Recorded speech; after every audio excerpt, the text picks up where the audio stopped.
Great clickbait, that's not the endgame one. Oh, I thought it was the prime circle. What a scam, I was expecting time limited abyss. This one wasn't even a challenge. And yes, I did it at level 50 characters too. I'm so tired of people calling this the endgame. This is like a tutorial for endgame, wasn't even a challenge to be honest. Go to prime circle where enemies can actually hurt you. Okay.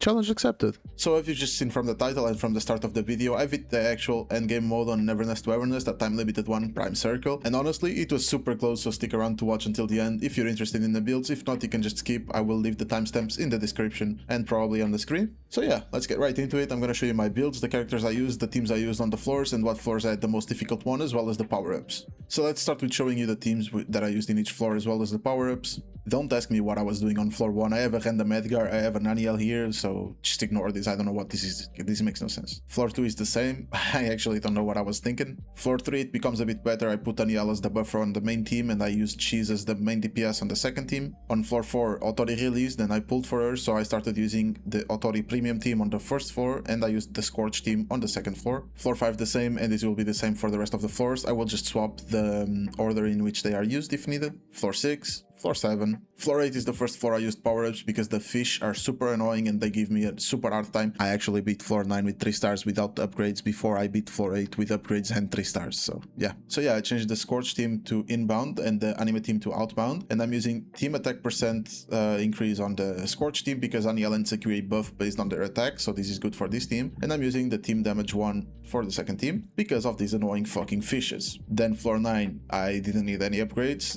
and this is where you start fighting bosses only, so Tomato Devil and Imagine a Dough. They were super easy bosses to be honest, and I needed no upgrades. Also, my characters didn't suffer any upgrade between both floors, so yeah. And then on floor 10, the fight that you're gonna see at the end of the video, I used the same teams, Scorch first, Anima second, I used Omnidirectional Vortex on the first team, and Core Lock on the second team. Moving on to the character builds, I'm gonna start with Baicang and the Scorch team. Baicang is currently level 60, and he looks like this, the stats. He is on his best arc, Camellia Society. This is what his console stats look like. He is on the Crimson Twin Butterflies set plus 20 with incantation damage, and I've made a guide on Baicang, so if you want you can check it out. I didn't go in depth into the model positioning, but I can do a video on how to build your characters and explain all that if you guys want. But in a very summarized manner, you need to put as many type 3 modules, for example on Baicang. Like every character has this buff right here, and it depends on the type of the module. Sometimes it's type 2, sometimes it's type 3, whatever, and the buff also changes. Baicang will get 7.5% crit rate for each type 3 module equipped. The important part is the positioning. You want to get as many type 3 modules as possible while also keeping the set effects from Twin Butterflies or whatever you're using. But yeah, the sub attributes are nothing special, it only has damage percent, and on the modules I was aiming for crit rate, crit damage, attack percent, and damage percent, and I'm gonna skim through them. You can pause if you want to check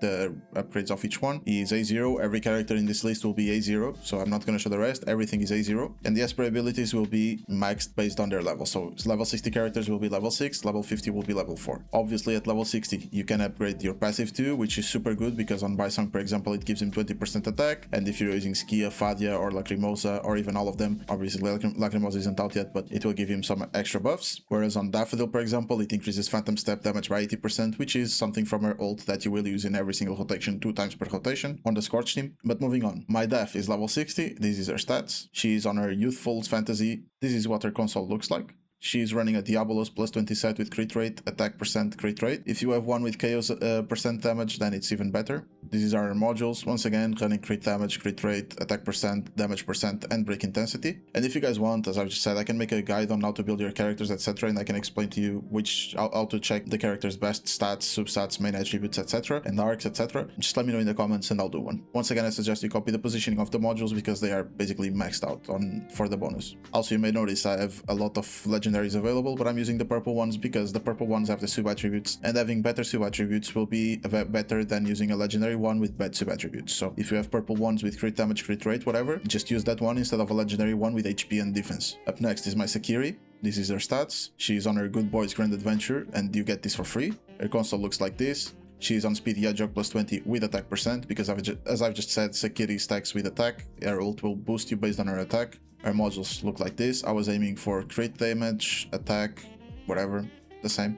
Then we move on to Haniel, she is level 50. It's important that both Haniel and Sakiri are level 60 if you can, because they will get better attack stats, and as I've just said, they are buffers that buff based on your attack. So if they have higher attack, you will get higher buffs, you will get higher damage. She is on Blow Up the Crowd. At this arc is level 40, but if it was level 60, which was ideal, it would give even more attack and attack percent, which once again, better buffs. This is what her console looks like, and she is on Speedy Hedgehog with Psych Damage bonus, her best main attribute. And for the modules, once again, crit damage, crit rate, attack percent, damage percent. You can always pause the video to check the positioning and the sub-attributes of each module if you guys want to. Moving on to our Hotori premium team, which is basically Nanaly's as well. Nanally, our main DPS of that team, is level 60. This is her stats, and her attack is super low, could be a lot better. She is on her Ready signature, and this is what her console looks like. She is on Fireflies in the Forest with anime damage bonus, and the sub-attributes are actually amazing as well, so super good pull here. And this is her modules. You want to aim for crit damage a lot with Nanally because she will get a lot of crit rate from her skill and the buffs, etc. So try to aim for crit damage a lot on Nanally, okay? And attack percent and damage percent. I would probably prioritize those three. Then Hotori, she is level 60 as well. Her stats look like this. Her attack is super low, but her crit damage makes up for it. She is on her Marching Beyond Time signature, and you may wonder why I have so many signatures. I didn't buy any of them, don't worry, I didn't put money to buy signatures specifically. I can explain to you later, like in the build characters video, how to get their signatures, or at least try to, okay? Or you can just let me know in the comments and I can try to help you. Then this is her console stats, and she is running Lost Radiance with crit damage.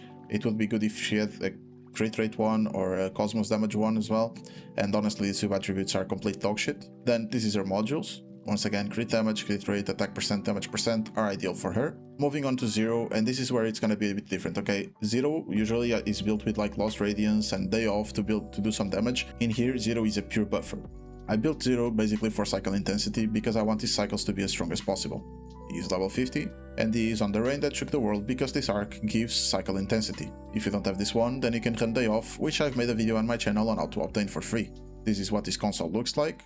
And you may wonder, he is on Speedy Hedgehog once again because, once again, I don't want him to deal damage, I want him to be a good buffer, good cycles. So as you can see, cycle intensity on the sub-attributes, and every single module will also have cycle intensity. On Zero, I aimed purely for cycle intensity. That's why I have so many purple ones, because I didn't have legendary ones with cycle intensity. And as I've just said, sub-attributes will be better than the rarity in this case. And finally, our Jiuyuan, which is our sub-DPS in this comp, and our grouper as well. It's ideal that you have Jiuyuan maxed out as well, as best as possible. Unfortunately, I don't have the materials. So our Jiuyuan is level 50, this is her stats. She is on Reality Refugee, which is her best arc, and you can get this for free as well. This is what her stats look like in the console. She is on Fireflies in the Forest with crit rate. You can try getting crit damage as well, it would be very good, but the sub-attributes on this one are too good to pass out on. And she's running full purple modules because of the sub-attributes. They were the best ones that I could get. I aimed for crit damage, crit rate, attack percent, and damage percent. Unfortunately, she was the last character that I built, so a lot of them are super bad. But I recommend you build your Jiuyuan properly because she will be a big damage dealer on your team, especially off field, because she has attachment damage, which is basically one of her things, which is poison. And this, guys, is basically my builds, the characters I used and the upgrades. If you guys have any doubts, you can leave them in the comment. I can try to help you build teams based on your characters. I've did it in previous videos, so just let me know and I can try to help you the best I can. If you have everything the same as me, you can try copying it and you will probably be able to clear as well Prime Circle. So yeah, thank you very much for the support, guys. I hope you appreciate this video, and if so, leave a like, comment, subscribe, and I'll see you next time, guys. Bye bye.